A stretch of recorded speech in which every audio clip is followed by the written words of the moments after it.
Thanks very much for the introduction. Yeah, I'm Douglas, so I work just down south of Edinburgh in King's Building, so this is a brilliant opportunity for me to come and talk, so thanks for sticking around on a sunny Friday afternoon. So this talk, basically I'll introduce myself, say what I'm doing here basically, and then I'm going to talk through a case study virtually of how I've been using Python in my work to mix science, data analysis and web development, try and create some online tools for people to access analysis about air quality and make it easy and quick for people. And I'll finish with a few lessons I've learned during this process and where I hope this project's going to go in the future.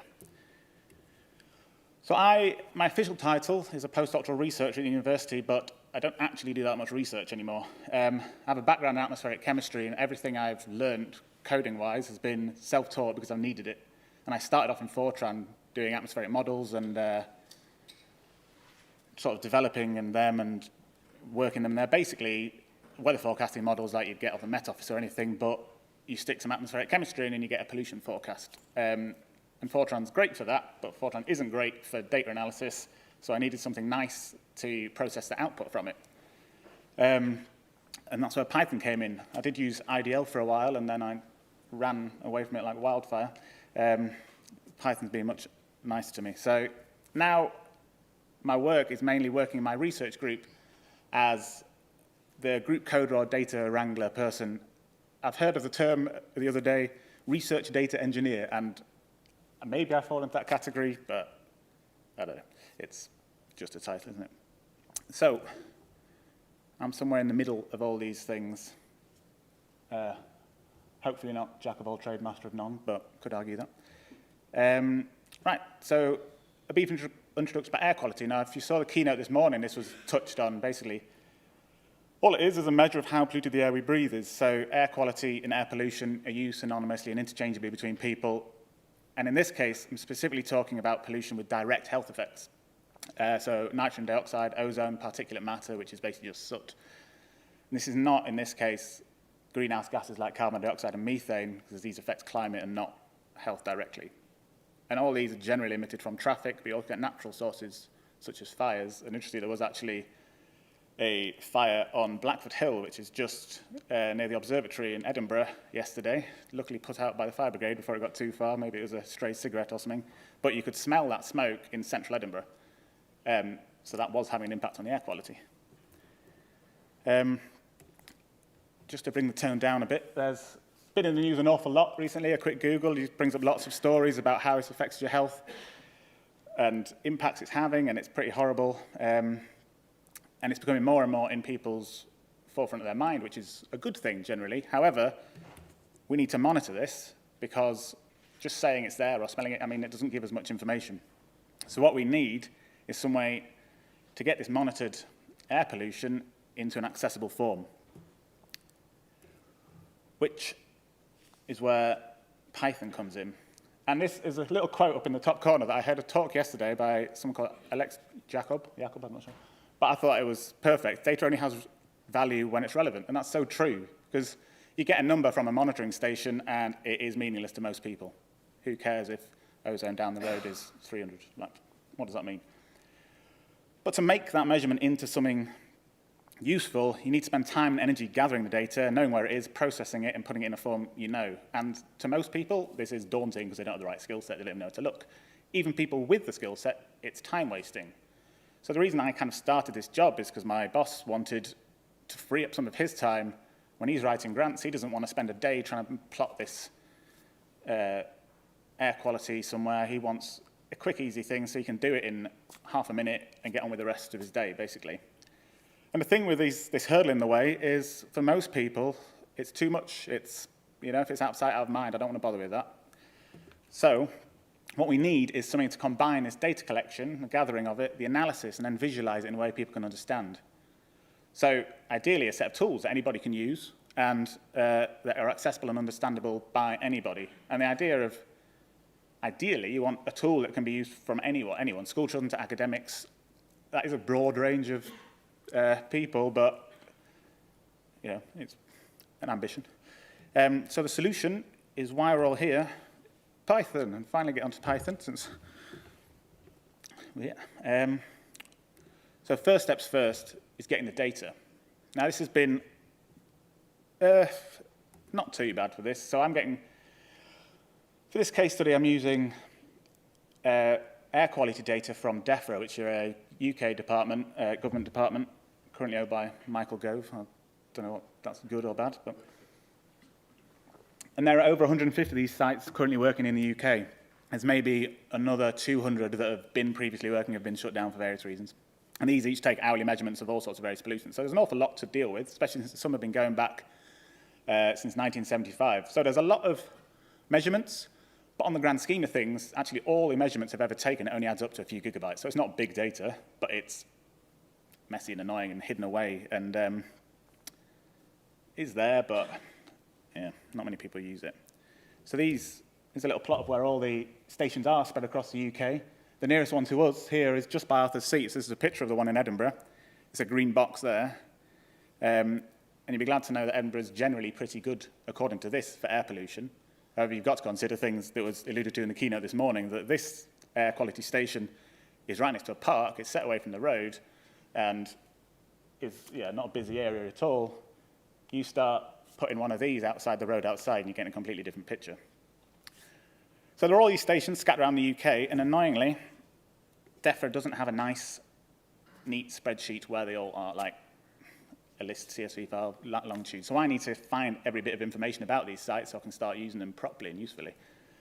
So talking about coordinates, how long they've been going for, what pollutants they measure, codes, like the European site codes they have, all these sort of things. And this is where Python finally comes in, is data scraping, which has been an incredibly useful tool, and I've been using Beautiful Soup, which is a great module for parsing out HTML code. So it's basically putting, you request a web page from using Python request, put it into Beautiful Soup, and it passes it all out for you, and you can search for bits you want. So you say, all right, for this site, Aberdeen, for instance, there, give me all the bits of information you've got about it, and you get a nice table out. And although DEFRA have been great, and you could email them and ask for this sort of information, this is a very quick method of getting a lot of information you need. And although on the website, each one of these sites has its own web page, so you have to go on, look. But you can do that in a loop, no problem, like just flick through them all. So now I've got all these sites. I need to get the pollution data from them. And again, this is another thing that is not made easy by the government, but every site has its data available in a CSV that you can just, CSV, sorry, you can just go to a particular URL and it's there. However, you need to know that URL, and that's not available. I managed to get that by finding someone else's code who did some work with him a couple of years ago, going through their R code, finding the URL that they used. And so it's a simple task if you know the URL. The problem is you need to know the site code and the year. So each web page, so for instance, Edinburgh, the site code is ED3. If you want 2018, you'd have to use those. This data is not in a useful structure. You want data from 2018 in Edinburgh, great, it's all there. You want specifically carbon monoxide from the past 5 years from Edinburgh, Aberdeen, and Glasgow, say. You're talking about 15 web pages there, each with their own information in, a lot of which is useless to you, because you're only after carbon monoxide, say, not nitrogen or whatever. But it's there, and it's available, and that's good. We have some data to play with. So the next step is analysis,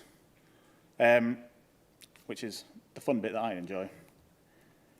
And, of course, I use pandas. However, I am ashamed to say I came to pandas quite late in the game. I was quite stubborn in terms of everything I'd used, just used NumPy, and that worked, so why bother changing anything else? However, just a quick Google of, oh, I want to read this CSV off a web page. What's a quick way of doing that? Pandas is easy. Oh, I'll try that one line. Oh, that was easy. Oh, that's a nice data frame in a time series. Oh, this is really nice. And I wish I'd spent a couple of hours, maybe, a couple of years ago, spending how to learn, teach myself pandas. And I would say to myself, I don't even want to think about how much time, but it's a bit of a lesson in don't be so stubborn in your code you use. Things like filtering or resampling are such powerful tools in pandas that make things so quick. It is fantastic. And there are also great tutorials and documentation out there. And I'd say Stack Overflow, which I basically owe my PhD to, is full of pandas now. It's just, want to do anything? Pandas, pandas, pandas. So we've got this data in pandas, we can do all sorts to it. I guess the next step is we want to visualize it. And I use Plotly. Now, for a long time I used MATLAB, which has been great, but then I discovered Plotly, and this provides a very simple way. So this is a very small snippet of code that will make that graph on the side.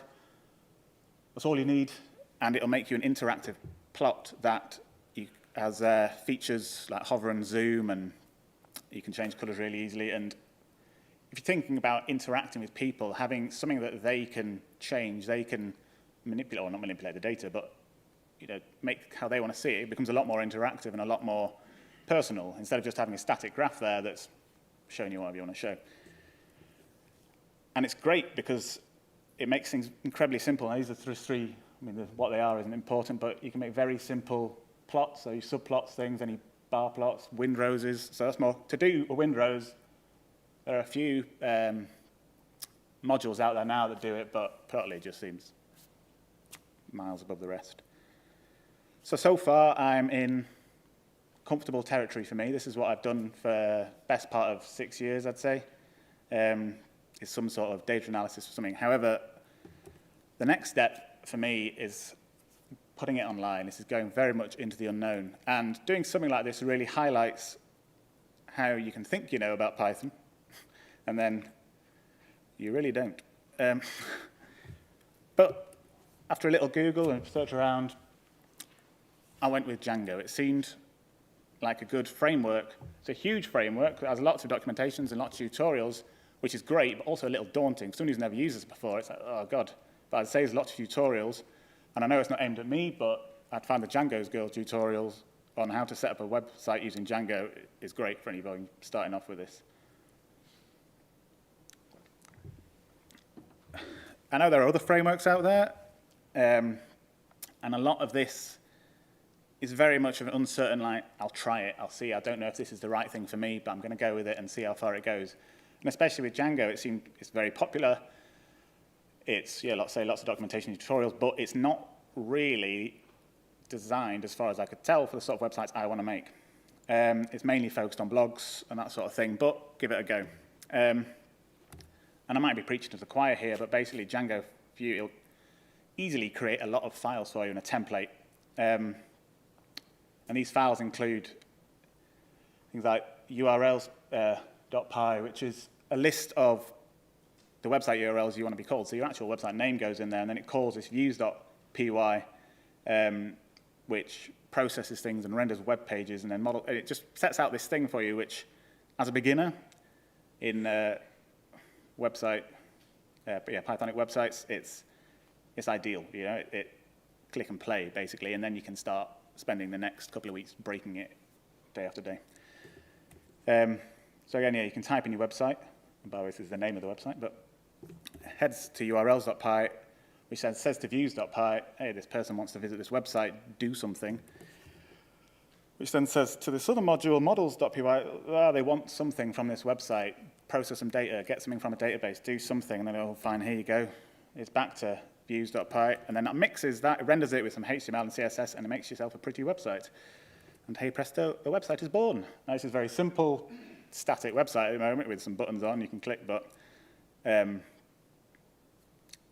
it was fairly simple to do that, and Python, the amount of tutorials out there in Python really helps that. But as I say, Django is a great framework, but for what I wanted to do, which was lots of people interact with this website, change graphs, play with them, it's not, I found, the easiest thing to do to create multiple instances or interactive pages, especially without reading scary words like JavaScript. So I discovered, along with Plotly, who do nice graphs, they do something called Dash, which is another framework, and this is taken straight from their website. It says they build analytical web applications with no JavaScript required, so that's 2 thumbs up from me. And then this is built on their JavaScript, so React, Flask, and it ties it in. So you can have interactive things like drop-down sliders, graphs, whack that with your analytical code, and you can make something that looks good pretty easily, and I thought this is ideal. So Dash creates these apps, which could be standalone websites by themselves. In my case, it's not, and I'll explain a little bit later. Every time a website's loaded, a new app instance created, so you get one per user, they do what they want, it doesn't affect anybody else. Each app layout so each app has like a layout. It's basically in Python, you say, I want this, then this, I want a drop-down menu, then I want some descriptive statistics, I want a plot, I want a selection menu. You can click all that, and then you click them, and it calls these callbacks, which are Python decorators for functions. So you click this, and this decorator goes, oh, someone's said they wanted this color bar to be yellow, change this, and it sends it back and updates the page, and it's brilliant. So with a bit of wrangling, I managed to put my Dash app in my original Django framework with a lot of help of people in forums. So Django framework sort of holds everything together, and Dash app is within inside that, and that does all the hard work, basically. They gets the data, processing it, displaying. Now, quickly on the website, except, hold on. I don't know if it wants to, yeah, great. Hold on, I'll just type it in, might be easier.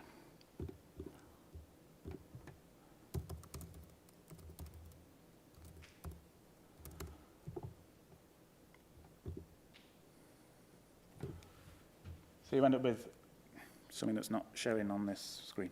That's great.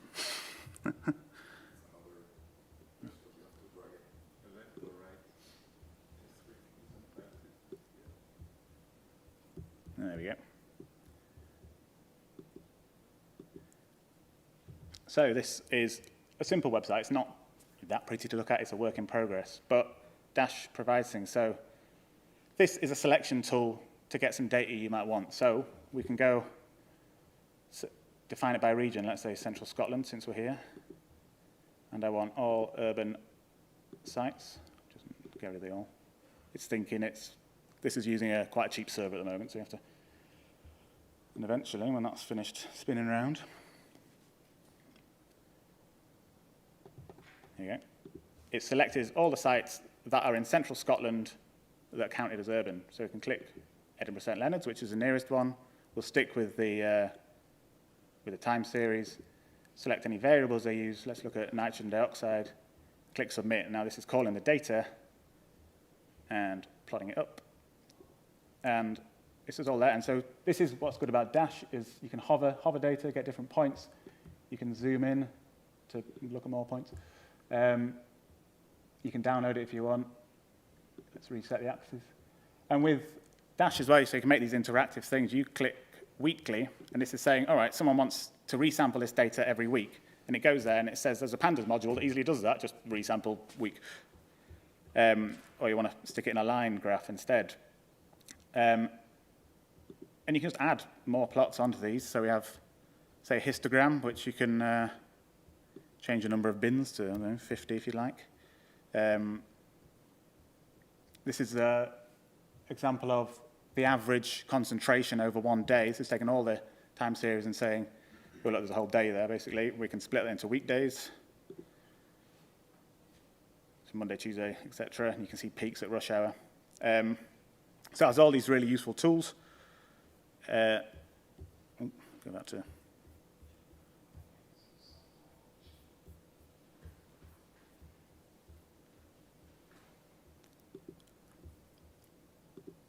and makes a nice play website, or website you can play with, sorry. Problem is, there's too much data, really. It's time to use the database. Previously, that website was calling the DEFRA website. Every time someone put in a request, I want this much, and it's going off. But as I said before, with the way they've structured their data, this is just not feasible. It's calling it every time. It's fine for a small amount of data. It won't really take more than a second, maybe. But as soon as you start getting decent amounts, it's taking a very long time, and eventually it's going to crash. So better data management is needed, and that's where Django comes back into its own again.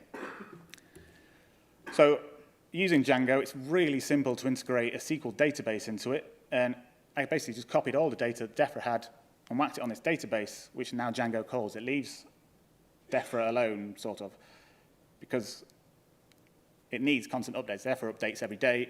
I just have a worker process in the background saying, oh, it's morning, go collect some new data, write that down. And now any combination of millions of data points is available. You want every 3 o'clock on a Wednesday outside Aberdeen, brilliant.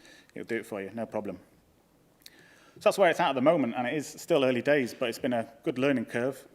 And there are developments that like to do this. There are many, many bug fixes that need to be done. It's quite easy to go on that web page and break it. It doesn't work on a mobile, for instance. It doesn't really work on Internet Explorer. But, you know, it's a work in progress. I'd like to integrate more data with it. So more stations, a lot of European stations and a lot of council stations. This picture here is a new sensor for CO2, even though I said I wasn't talking about it, but we could include it, on top of Blackford Hill, the observatory there. So that data could be available soon. Talking about satellite data and models, although then you're going from gigabytes for entire decades to terabytes per day, so your data management starts getting a lot more intricate, I suppose. And also to get more feedback from any users. You know, the people who are using this is actually useful. I've made some plots, but what, you know, I've showed you simple ones. What would be really useful, you know, comparisons against different things. So that's where we're at the moment. And I'd like to finish with lessons I've learned from doing this. And sort of going into the unknown.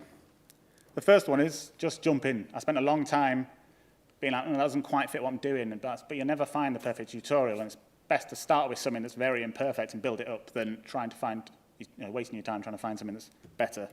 And in that sense, be adaptable. I started with Django, it didn't quite work for what I wanted, I went with Dash, I looked at some other things, I went back to Django. You know, there's no point belligerently sticking with things. And so don't be scared to make the wrong choices. I started a lot of websites like, this is just not right, this is not what I wanted.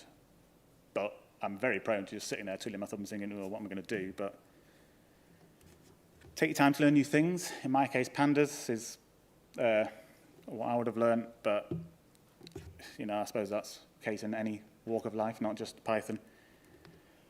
Don't get bogged down by the little things. I found with writing this website that I find it a lot better to quickly do something that makes you feel like you've achieved a lot, and then you can be like, all right, I'll play with the colors of the bar plot later or the spacing. That doesn't really matter right now. What I want is to get something going and get excited about it. But in that mind, keep an eye on what you're trying to do, because you end up sort of getting, again, looking at these small things and be like, well, what is it I'm trying to do here? Is spending a week going over this bit of code that's going to resample actually useful for anyone, or is it just something I want to do? Also, don't reinvent the wheel, and this might be a case for academics especially, because I know people, myself included, are always hesitant to use other people's code because it's always a bit scary putting your faith in results that is almost a black box. You'd be like, here's, put this data into a Python module or a website and it comes out the other side. What's it going to show? If you know what it does step by step, that's good, but you're going to waste a lot of time doing that. And at some point, you've got to trust people. You can't redo everything. And lastly, go for a walk. Take time out of your day. I found if I get stuck, that's the best way to do it, really. Just go out, and especially with air quality. If I go outside and it smells, then better do something about it. So that's me. Thanks for listening. And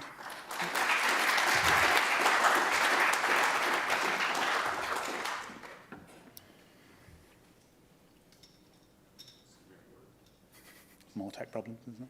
Yeah, no, that's right. Will you be at the sprints? I've not planned on being, but I live in Edinburgh, so No. I could be. I don't know what, I've not looked at what sprints are. The display has to be on.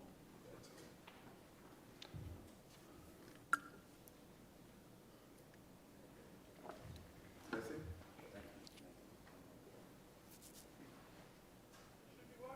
Works? No, right here. Testing?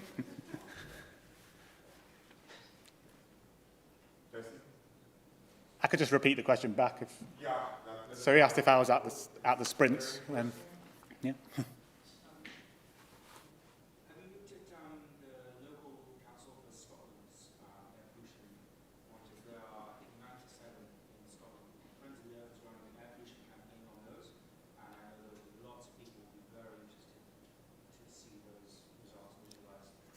Yeah, so that question, if you didn't hear, was about using data from the Scottish government in Edinburgh, and Friends of the Earth have lots. And yeah, there's so much data to be used out there. DEFRA is just a starting block, but I've a few friends who work at the Scottish Environmental Protection Agency, specifically looking at air quality, and they have a lot more stations available and stuff, but I would love to use it, yeah, and more the better in terms of educating. As in, say with Edinburgh, you go on the DEFRA website and look, that's going to show you it's fine, but sometimes it's not. You know? Sorry, the stations that Scotland has are along roads, so Yeah. they've been breaking legal limits, European legal limits now for the past few years. Sorry, the local monitoring stations in Scotland lots of them are placed along roads, and Scotland's been breaking legal limits along these, and so this is the motivation behind trying to better monitor, better check these results and visualize them. So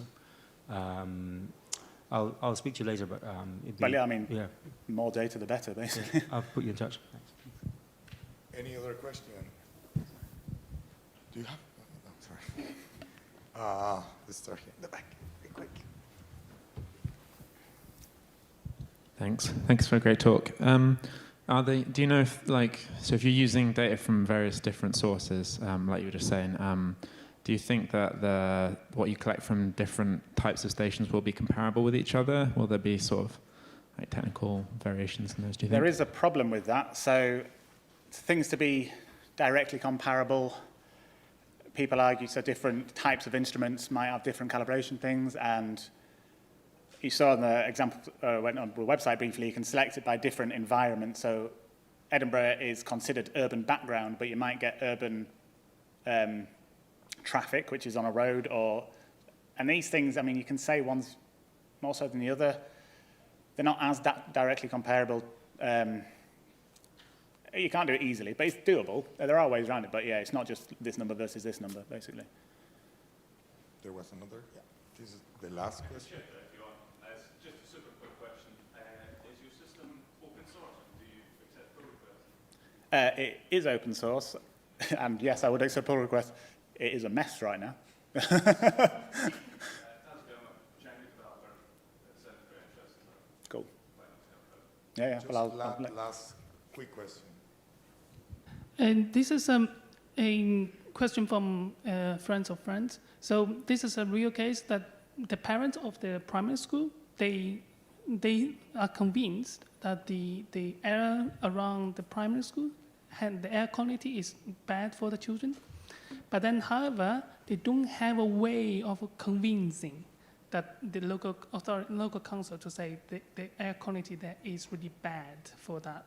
So do you have any suggestions or any toolkit that for, as a citizen of the parents of the school can use it and to collect it and then convince the authorities to say, this is a problem? It's difficult because there are a lot of people who think that, and I would argue rightly so. There are lots of groups, I know from university side, and I imagine there are from commercial sides as well, that are actually looking for ways to test their instruments and gather data. So there's one recently from the University of Birmingham here that they did a study around schools within Birmingham. So they brought some monitoring stations, and didn't cost the school anything, didn't cost parents anything. It was a research project done by Birmingham, but then they fed it into the community and got the community involved in showing, and their results actually put a no traffic zone around their local school. So they are out there. Unfortunately, I don't do anything directly measurement-wise. I could write down a few places you might be able to look afterwards. Okay, that's all the time we have allotted. So let's thank the speaker.